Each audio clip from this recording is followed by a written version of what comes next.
আজ ৯ জুন আজকের বরাক উপত্যকা তথা আসামের বিশেষ বিশেষ খবরগুলি হলো আসামের উন্নয়ন, ভূমি সুরক্ষা ও কৃষি খাত নিয়ে একাধিক গুরুত্বপূর্ণ বৈঠক, মুখ্যমন্ত্রীর বড় নির্দেশ। রাজ্যের সর্বাঙ্গীন উন্নয়ন, ভূমি সুরক্ষা এবং কৃষি খাতকে আরও শক্তিশালী করার লক্ষ্যে আজ একাধিক গুরুত্বপূর্ণ বৈঠকে অংশ নেন মুখ্যমন্ত্রী হিমন্ত বিশ্ব শর্মা। বৈঠকে ভূমি দখলমুক্তকরণ, অবকাঠামো উন্নয়ন এবং কৃষকদের আয় বৃদ্ধির বিষয়ে একাধিক গুরুত্বপূর্ণ সিদ্ধান্ত নেওয়া হয়। মুখ্যমন্ত্রী জানান, বেদখল হওয়া জমি উদ্ধার করে নিরাপদ অসম গড়ার অভিযান অব্যাহত থাকবে। গত ৫ বছরে ২০০ বর্গ কিলোমিটারেরও বেশি জমি অবৈধ দখলদার কাছ থেকে উদ্ধার করা হয়েছে।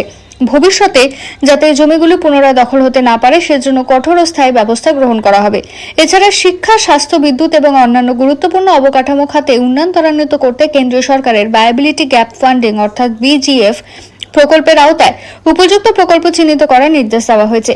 কৃষি খাতের উন্নয়নের লক্ষ্যে কৃষি অবকাঠামো উন্নয়ন, জিআই ট্যাগ প্রাপ্ত ও জৈব পণ্যের রপ্তানি বৃদ্ধি এবং কৃষি ভিত্তিক শিল্পকে আরও শক্তিশালী করতে এগ্রিকালচার ইনফ্রাস্ট্রাকচার ফান্ডের আওতায় কেন্দ্রীয় সহায়তায় সর্বোচ্চ ব্যবহার নিশ্চিত করার উপর জোর দেওয়া হয়েছে। পাশাপাশি কৃষক ও উৎপাদকদের সঙ্গে অ্যাগ্রিগেটর, রপ্তানিকারক এবং বাজারে সরাসরি সংযোগ বৃদ্ধি করে বিশ্ববাজারের অসমের কৃষি পণ্যের প্রবেশাধিকার বাড়ানো এবং কৃষকদের আয় বৃদ্ধির লক্ষ্যে বিশেষ নির্দেশ দেওয়া হয়েছে। মুখ্যমন্ত্রী বলেন, উন্নয়নের গতি আরও ত্বরান্বিত করা, কৃষকদের শক্তিশালী করা এবং রাজ্যের সম্পদ সুরক্ষিত রাখার লক্ষ্যে সরকারের প্রচেষ্টা ভবিষ্যতে অব্যাহত থাকবে। গুজরাতের সুরতে চলল বুলডোজার, এক নিমিষে ঘুরিয়ে গেল ১০০ বাড়ি। কিন্তু চাঞ্চল্যকর বিষয় হলো, কার নির্দেশে অভিযান চালানো হলো তা ঘিরে রহস্য তৈরি হয়েছে। এদিকে সুরত পুরসভা সাফ জানিয়ে দিয়েছে, তারা বাড়ি গুড়িয়ে দেওয়ার কোনো নির্দেশই দেয়নি।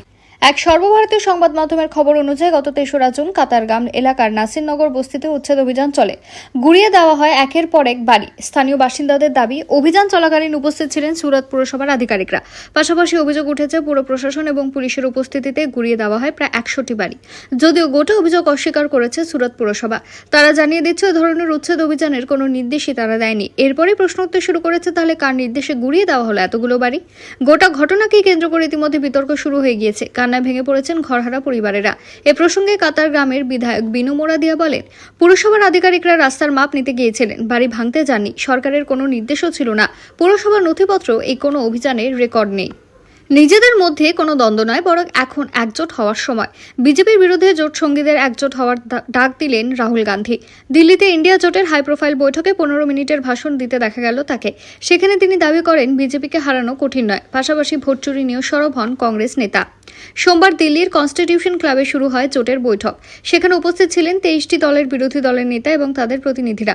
এদিনের বৈঠকে উঠে আসে এসআইআর এবং ভোটার তালিকা নিয়ে কারচুপির অভিযোগের ইস্যুগুলিও। এসব বিষয়ে গভীর উদ্বেগ প্রকাশ করে প্রধান বিচারপতির কাছে আনুষ্ঠানিকভাবে আবেদনপত্র জানানোর বিষয়ে জোট ঐক্যমত্যে পৌঁছেছে। এরপরই রাহুল তার বক্তব্য রাখার সময় জোট সঙ্গীদের সতর্ক করেন, কেউ যেন একে অপরকে টেনে নামানোর চেষ্টা না করে, বরং বিজেপির বিরুদ্ধে রুখে দাঁড়াতে একজোট হওয়া দরকার। কারণ দেশ ও সংবিধানকে রক্ষা করতে, এবং সেই সঙ্গে হতাশা প্রকাশ করে তিনি বলেন, ভোট চুরির মতো ইস্যুতে বহু জোট সঙ্গী একসঙ্গে প্রতিবাদ করেননি। পাশাপাশি অভিযোগ করেন, জোট সঙ্গীদের কেউ কেউ কংগ্রেসকে যেভাবে নিশানা করছে তাতে জোট ধর্মই ক্ষুণ্ণ হয়। পাথারকান্দির বহুল আলোচিত মব লিঞ্চিং কাণ্ডে আহত ২ নাবালকের খোঁজ নিতে সোমবার মাঠে নামে করিমগঞ্জ জেলা কংগ্রেস। জেলা কংগ্রেস সভাপতি তাপস পুরকায়স্থ এবং জেলা কংগ্রেস মিডিয়া ডিপার্টমেন্টের চেয়ারম্যান সাদাত আহমেদ চৌধুরীর নেতৃত্বে একটি প্রতিনিধি দল আক্রান্ত পরিবারের সঙ্গে সাক্ষাৎ করার পাশাপাশি পাথারকান্দি থানায় গিয়ে তদন্তের অগ্রগতি সম্পর্কে খোঁজ খবর নেয় এবং পরে শিলচর মেডিকেল কলেজ ও হাসপাতালে চিকিৎসাধীন ২ নাবালিকের শারীরিক অবস্থার খোঁজ নেন। প্রতিনিধি দল প্রথমে পাথারকান্দির মামবাড়ি এলাকায় গিয়ে আহত ২ নাবালক ইসলাম উদ্দিন এবং আমির উদ্দিনের পরিবারের সদস্যদের সঙ্গে কথা বলেন। পরিবারের পক্ষ থেকে অভিযোগ করা হয়, গরু চুরি সন্দেহে ২ কৃষককে নির্মমভাবে গণপিটুনির শিকার হতে হয়েছে। ঘটনার বিস্তারিত বর্ণনা শুনে কংগ্রেস নেতারা ক্ষোভ প্রকাশ করেন এবং দোষীদের বিরুদ্ধে কঠোর ব্যবস্থা গ্রহণের দাবি জানান। বিধানসভার পরে এবার লোকসভাতে বড়সড় ভাঙনের মুখে তৃণমূল কংগ্রেস। মমতা বন্দ্যোপাধ্যায়ের দলীয় নেতৃত্বের বিরুদ্ধে প্রকাশ্য বিদ্রোহ ঘোষণা করলেন দলের অন্তত ২০ জন সাংসদ। সোমবার দিল্লিতে কেন্দ্রীয় মন্ত্রী ভূপেন্দ্র যাদবের বাসভবনে তৃণমূলের এই বিদ্রোহী গোষ্ঠীর বৈঠক ঘিরে রাজ্য রাজনীতিতে এখন শোরগোল।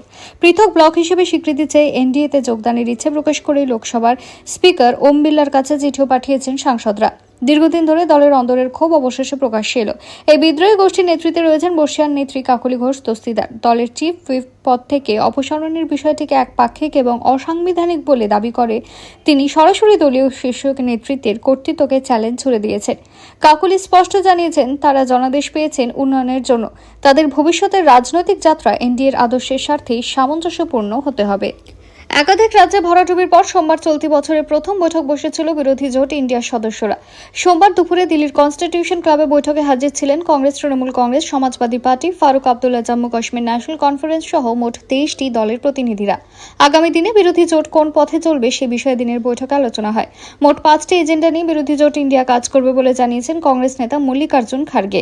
সাংবাদিক বৈঠকে খার্গে জানান, দেশের বিভিন্ন প্রান্তে জনসাধারণের নানা সমস্যা সংকট নিয়ে দিনের বৈঠকে আলোচনা হয়। বৈঠকে অন্যতম গুরুত্ব পায় এসআইআর বা ভোটার তালিকার বিশেষ টিভি সংশোধনের প্রসঙ্গ। উল্লেখ্য, নির্বাচনের আগে বিহার ও পশ্চিমবঙ্গের ভোটার তালিকা সংশোধন হয়। এই প্রক্রিয়ার একাধিক বিষয় নিয়ে বারবার আপত্তি তুলেছে তৃণমূল কংগ্রেস সহ একাধিক রাজনৈতিক দল।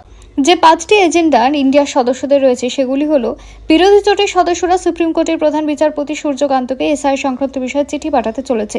সেই চিঠিতে এসআইআর প্রক্রিয়ার ত্রুটি সংক্রান্ত বিষয় এবং ভোট লুট নিয়ে অভিযোগ জানানো হবে। নিট প্রশ্নপত্র ফাঁসের ঘটনা এবং সিবিএসই পরীক্ষার ওএসএম পদ্ধতিতে উত্তরপত্রের মূল্যায়ন ঘিরে পড়ুয়াদের অসন্তোষের বিষয়টি গুরুত্ব পায় বৈঠকে। দেশের অর্থনৈতিক দুরবস্থা, বেকারত্ব, মূল্যবৃদ্ধি, কৃষকদের সমস্যা নিয়ে আলোচনার জন্য তড়িঘড়ি সর্বদলীয় বৈঠক ডাকা হোক। এবার থেকে বিরোধী জোট ইন্ডিয়ার সদস্যরা প্রতি 2 মাস অন্তর বৈঠকে বসবেন। পরের বৈঠকটি হবে হায়দ্রাবাদে 8ই আগস্ট। পাশাপাশি আগামী বর্ষাকালীন অধিবেশনে ইন্ডিয়ার সদস্যরা প্রতিদিন সকালে বৈঠক করবেন। নিজেদের মধ্যে ঐক্য বজায় রেখে অধিবেশনে অংশগ্রহণ করবে বিরোধী জোটের দলগুলি। নাবালক ছেলেকে অনলাইন মোবাইল গেমিং এর চক্করে পড়তে বারবার বারণ করেছিলেন মা বাবা ও দিদি। অভিভাবকদের নিষেধে সাই ভেঙ্কট মানিদীপ নামে নাবালক কান্ত দেয়নি, উল্টে তার ছুরির হামলায় নিহত হয়েছেন তার বাবা ও দিদি। গুরুতর জখম ভেঙ্কটের মা, সে নিজে ছুরি চালিয়ে আত্মহত্যার চেষ্টা করে ভয়ানক আহত। পুলিশ জানিয়েছে, শনিবার রাতে কর্ণাটকের কোপ্পাল জেলার গঙ্গাবতী গ্রামীণ পুলিশ থানা এলাকায় হোসা অযোধ্যা গ্রামে ঘটনা ঘটে। বলারের ভিআইএমএস হাসপাতালে আশঙ্কাজনক অবস্থায় মা সৌজনার সঙ্গে ভর্তি রয়েছে সাই ভেঙ্কট।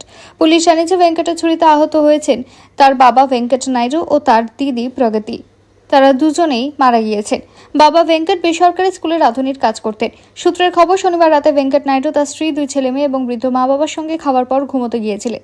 স্ত্রী ও ছেলেমেয়েদের নিয়ে একটি ঘরেই ঘুমোতেন ভেঙ্কট, তার মা বাবা পাশের ঘরে ঘুমোতেন। পুলিশকে ভেঙ্কটের বাবা তাতারাও জানিয়েছেন, রাত 10:30 নাগাদ তিনি তার ছেলেকে চিৎকার করতে শোনেন। প্রথমে তিনি তার ছেলের ঘরের দরজা নিজেই ঠেলে খোলার চেষ্টা করেন, কিন্তু পরে প্রতিবেশীদের ডেকে এনে ঘরে ঢুকে ছেলে, বৌমা ও নাতি নাতনিকে রক্তাক্ত অবস্থায় ঘরে পড়ে থাকতে দেখেন। তাতারাও পুলিশের কাছে অভিযোগ করেন, নাতি সাই ভেঙ্কট আচমকা একটা ছুরি নিয়ে মা বাবা ও দিদির উপর হামলা করে। তাতে নাতনি প্রগতি ঘটনাস্থলে মারা যায়, ছেলে ভেঙ্কট মারা যান হাসপাতালে। বৌমা সৌজন্যা হাসপাতালে আশঙ্কাজনক অবস্থায় রয়েছেন। নাতি তার নিজের গলায় ছুরির কোপ মেরে আত্মহত্যার চেষ্টা করেছিল, সেও হাসপাতালে ভর্তি। প্রাথমিক তদন্তে পুলিশ জানিয়েছে, বেশ কয়েকদিন ধরেই সাই ভেঙ্কটকে মোবাইল ফোনে অনলাইন গেমিং নিয়ে বকাঝকা করা হচ্ছিল। কয়েকবার তার হাত থেকে মোবাইল ফোন কেড়েও নেওয়া হয়। সে আক্রোশে সে মা বাবা ও দিদির উপর হামলা চালায়।